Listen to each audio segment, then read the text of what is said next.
Hey, what's going on? And welcome to the Intellectual Jackass Podcast for week 2 of the NFL season. I am your host, your humble host, the diligent, vigilant, meticulous, sagacious, conscientious, analytical, methodical individual. I am the Chiseled Adonis. Let's talk a little bit about what happened in week 1, all right? Because there was a lot of surprises, whole lot of upset alerts. I wasn't really prepared for what was going to transpire. I already talked about the Patriots and the Chiefs. I'm not going to really get back into it, but I'm happy that the Patriots lost. Let's just get right into the scores. Week 1, we had the Cardinals get defeated by the Lions for some apparent reason. I don't know what's going on in Arizona. Then you had the injury to David Johnson. The Lions came back. They scored 20 points in the fourth quarter. Matthew Stafford is solidifying himself as Mr. Fourth Quarter, Mr. Clutch. He clearly drives, stick shift cars because this man got a ton of clutches in his car. Got it done. I mean, his first offensive drive, he threw himself a pick six. Then he comes back, throws for 4 touchdowns. I believe he threw over 300 yards. Ridiculous amount of play from him with no running game. They haven't really had a running game since Reggie Bush maybe.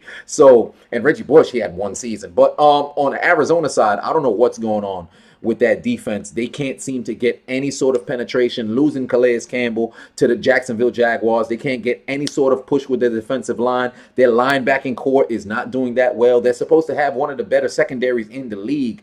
I didn't see that at all.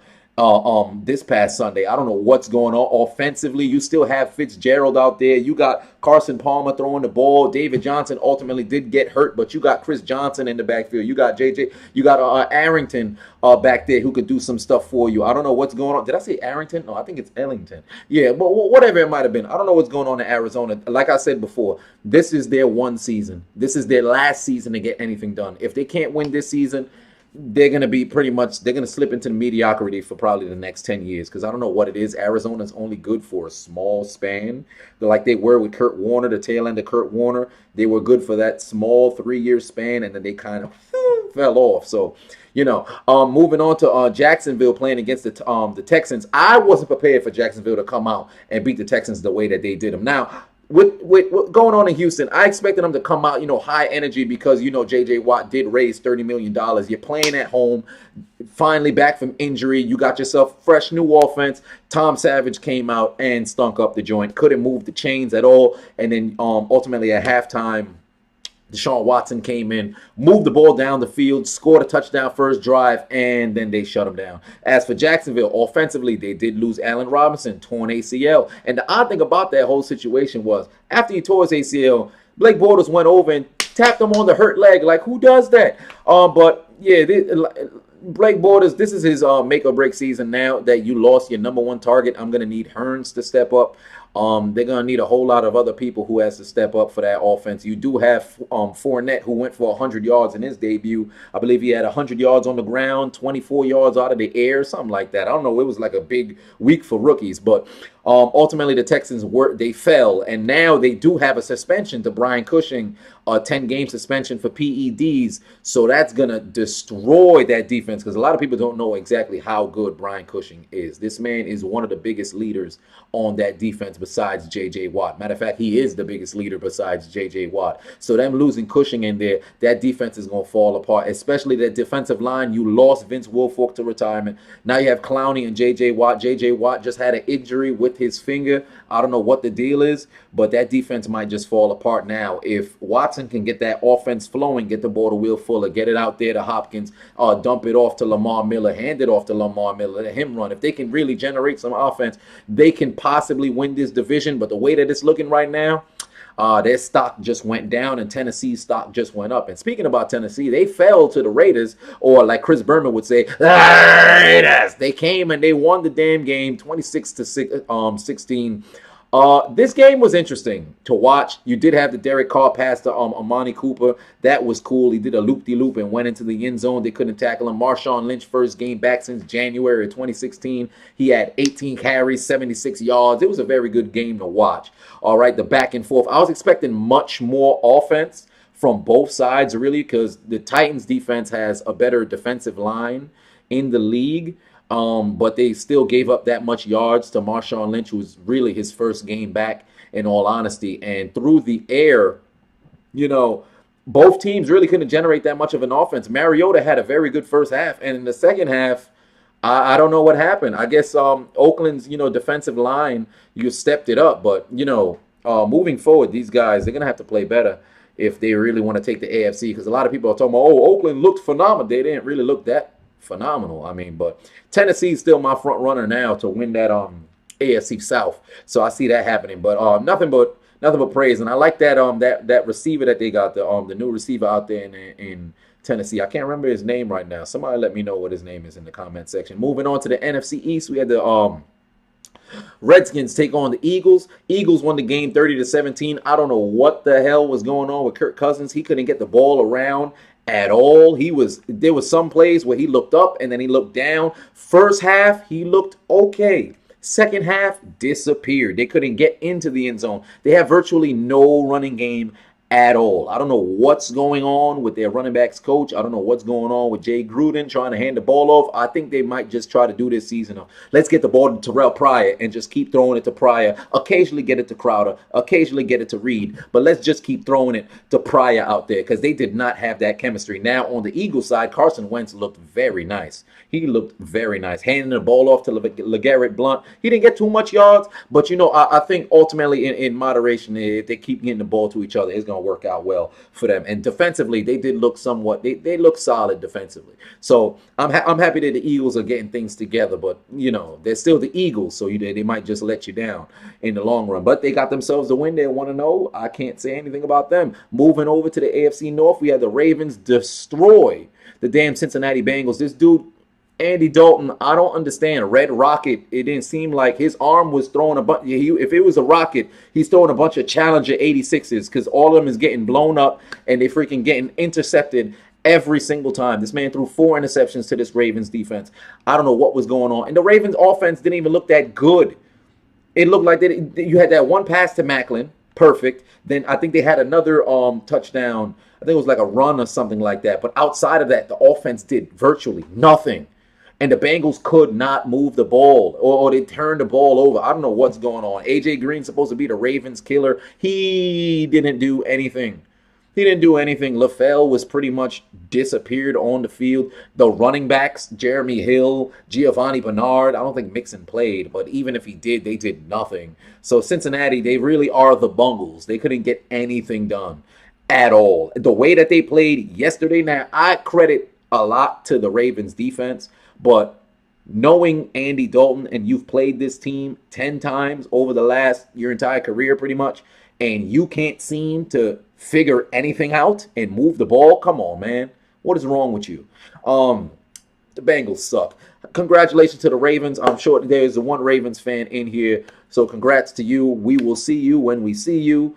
And make that game interesting. Hopefully we're going to win both games. But we had the Falcons, defending NFC champions, going up against the Bears in a game the Bears should have won. You get down 4th and goal. I was expecting Mitch Trubisky to start. I had no clue that they were going to start Glennon. Glennon looked very nice. He looked very nice. In the fourth quarter, took him all the way down the field, and then you throw a pass, 3 straight downs, 3 straight downs, 3 straight drops. Howard dropped the ball. The other receiver, I believe it was one to a tight end and the other to a receiver, and they all just flat out dropped the ball. The game is on the line. How does this happen? And on top of that, you had the one game-saving play by Matt Ryan, throwing the ball deep, escaping, bunch of pressure in the pocket, throwing it deep. Austin Hooper catches the ball, baptizes a defensive back, runs into the end zone for the go-ahead score. You've got to be kidding me. This was a game Chicago was supposed to win. And might I add, Chicago has no defensive backs, and they held Julio Jones under 70 yards. How'd they do it? I had no clue. Now, if you look at the statistics,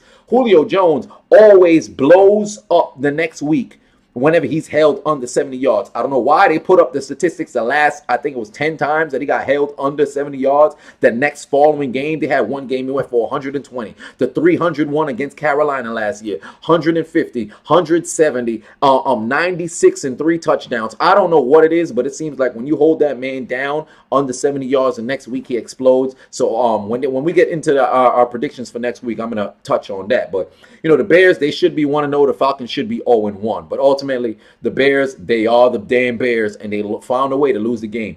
The Bills played the Jets in a game that I'm pretty sure nobody watched. They gave away tickets for free, and the Bills won 21-12. The Jets, I can't really say anything about you. You guys suck.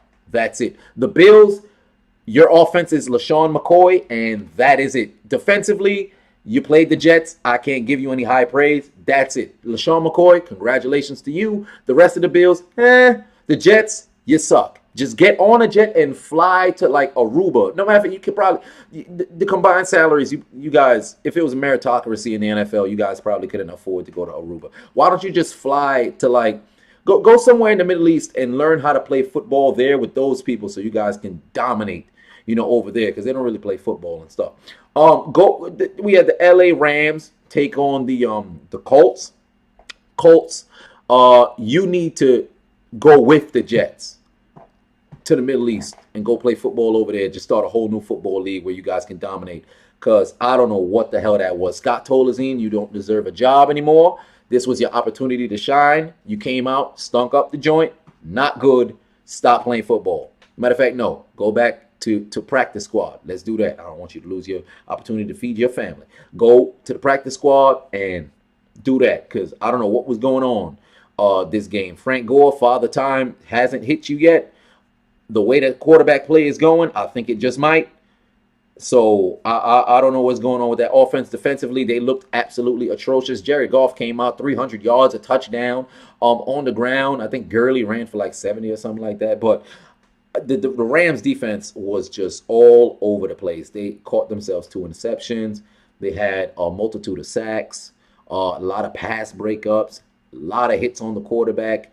Without Aaron Donald, I might add. But they were playing the Colts, so I can't really sing any huge high praise because the Colts suck. In the game of the week, you had Seattle take on the Packers, and this game really let me down because both offenses really didn't do anything. The Green Bay defense sucks, and Russell Wilson couldn't bring the ball down the field. I don't know what the hell was going on. They couldn't even get into the end zone. And then on the Packers side, granted, Seattle's defense is still Seattle's defense, but they had virtually no real running game. I mean, Ty Montgomery looked all right. He had a couple of breakout runs, but outside of that, I don't really consider him a real running back. And Aaron Rodgers, he is Aaron Rodgers, but I don't know. This game, it didn't really look very good for both sides. So it was what it was. The Packers won 17-9.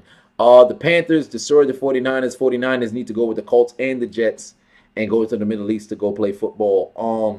Panthers looked okay. Christian McCaffrey, he was kind of running loose with the ball. He was running a little bit loose with the ball. He can't be doing that. He's going to be fumbling and stuff like that. You don't want to do that, Christian McCaffrey. But ultimately, Cam Newton, he did look all right. Kelvin Benjamin, he looked okay. So, but that defense is not really looking that, that Carolina defense not looking that great. Luke Kuechly, I'm happy that you're back, but outside of him, I don't know, man. I don't know. Then you had back to the NFC East. You had the Giants, Cowboys. The Giants suck. You know what's crazy? If you combine the score for the Giants and the Jets, the New York Yankees put up more points in a game than the Giants and Jets both did combined. That's crazy. That is crazy. And like I said, about this Giants offense and especially about Eli Manning, overrated. Stop making it seem like this man is some sort of monster because he was on the team that defeated Brady in the Super Bowl. Eli Manning has only had 4 good seasons in his 13-year career. 14-year career. Okay, this man has not done anything that's that great. Look at his statistic total. It's very average. Nobody has turned the ball over more than Eli Manning in the last 5 years. This man is nothing special. The only good player on their team, in all honesty, on the offense is Odell. Defensively, they played all right against the Cowboys. But your defense can only be on the field for so long without giving something up. The damn 85 Bears could have gave up some points if the offense and Jim McMahon couldn't bring the ball down the field. Luckily, they were able to do that. But this offense for the Giants, I don't know. Where is Brandon Marshall? What was he doing? There is no running game in New York. The tight end that they drafted from Ole Miss, he couldn't do anything. Offensive line, Brandon Flowers, left tackle. Dude's getting beat every single play. That man has no business in the NFL. He can't drop low at all to do a block. Get him out of there. As for the Cowboys, I don't know what's going on with Ezekiel Elliott. A lot of people are talking about, oh, he might be able to play this Sunday, but they're not too sure about the rest of the season. I don't know what's going on with that dude. Honestly, the Cowboys season really depends on whether he's on the field or not, because in my opinion, he's the one who makes Dak look really good because you have that security blanket to hand the ball over, hand the ball to him, and then he could possibly keep one of the linebackers at home so you could do play actions, or you could drop in the backfield and they'll keep their eye on him rather than rushing at you. So honestly, I don't know what's going on with the Cowboys, but good win for them.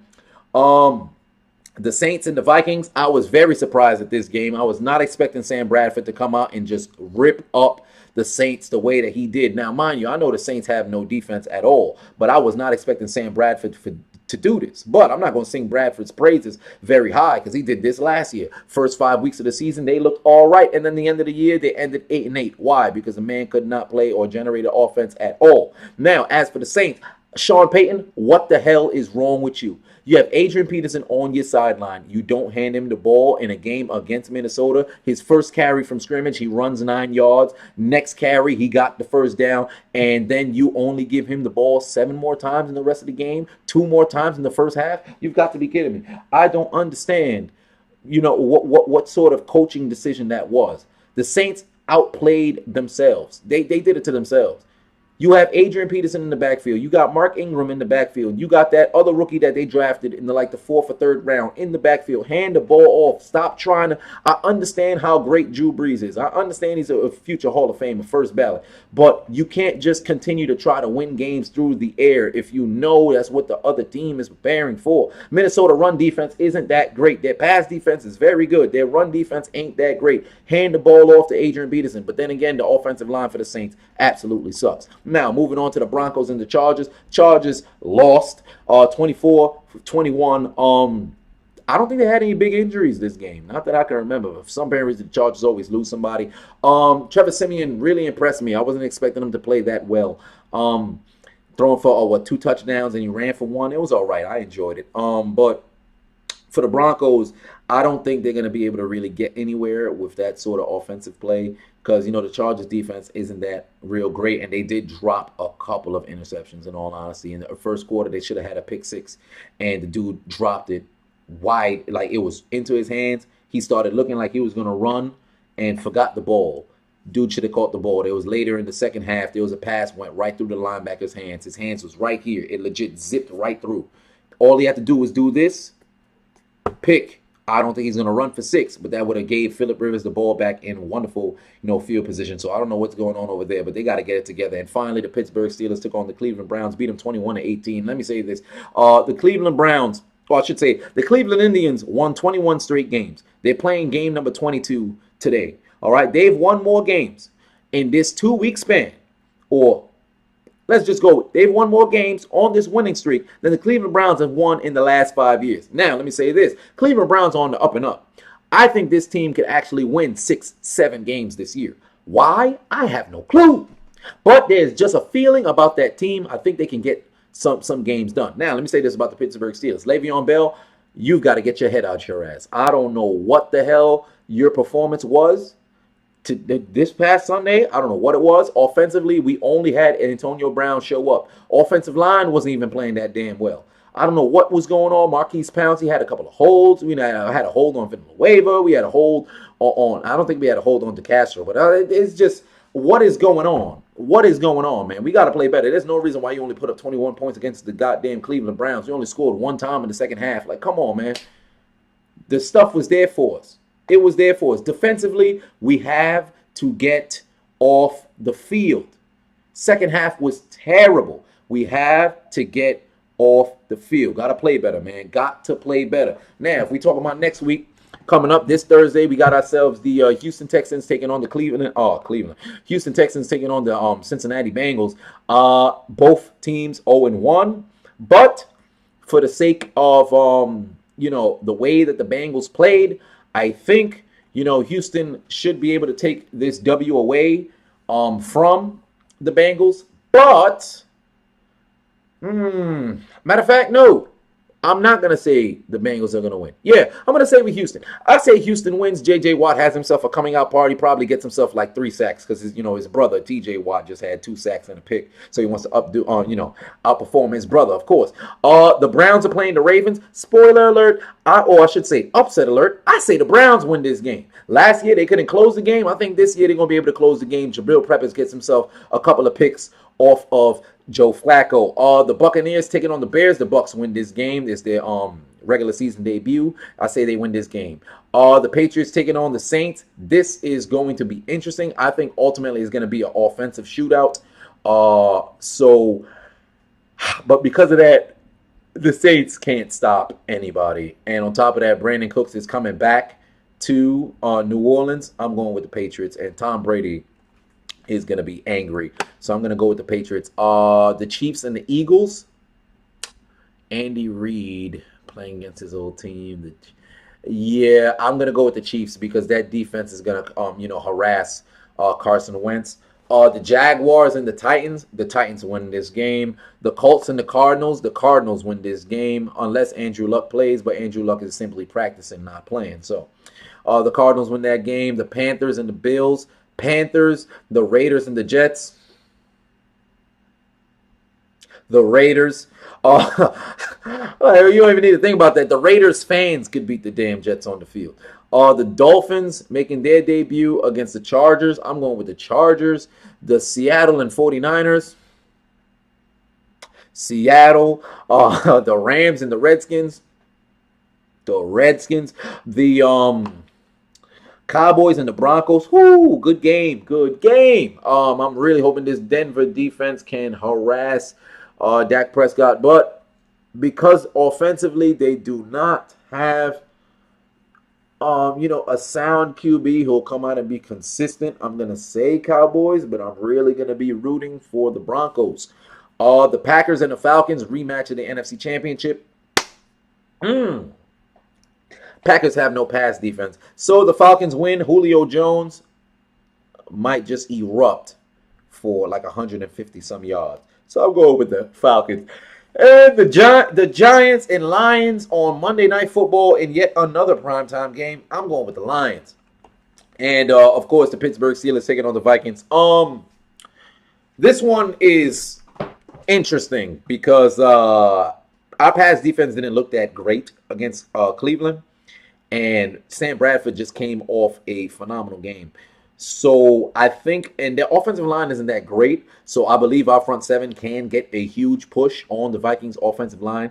Now, we're going to need our offensive line to show up because Griffin on the outside, the right end for the Vikings is a big boy. That's a grown man. So Villanueva going to have his hands full with that dude. Rhodes is going to be guarding Antonio Brown, but I don't think anybody can guard Antonio Brown. This is the coming out party for Martavis Bryant. Le'Veon Bell, you need to have yourself a game. I'm saying the Vikings come into Heinz Field and lose because Heinz Field is going to have that mystique of the 2008 Steelers. You got to turn on the Renegade. All right, turn on the Renegade song so the Steelers can come out and kick their ass. I'm taking Pittsburgh Steelers in this game. And my prediction, I say they put up 35 points on this Vikings defense. I say 35-18 or 35-21, whatever the number might have been. But the Pittsburgh Steelers walking away with the W, moving on to 2-0. This has been your Intellectual Jackass Podcast NFL Week 2 edition. I am your host, your humble host, the diligent, vigilant, meticulous, sagacious, conscientious, analytical, methodical individual. I am the Chiseled Adonis. You guys have yourselves a wonderful afternoon. Check out that Thursday night football game tonight. Houston taking on the Cincinnati Bengals. It's going to be a good one. I'm really hoping J.J. Watt gets himself 3 sacks and puts on a show, possibly get himself to the end zone. But that has been the podcast. You guys have a good afternoon.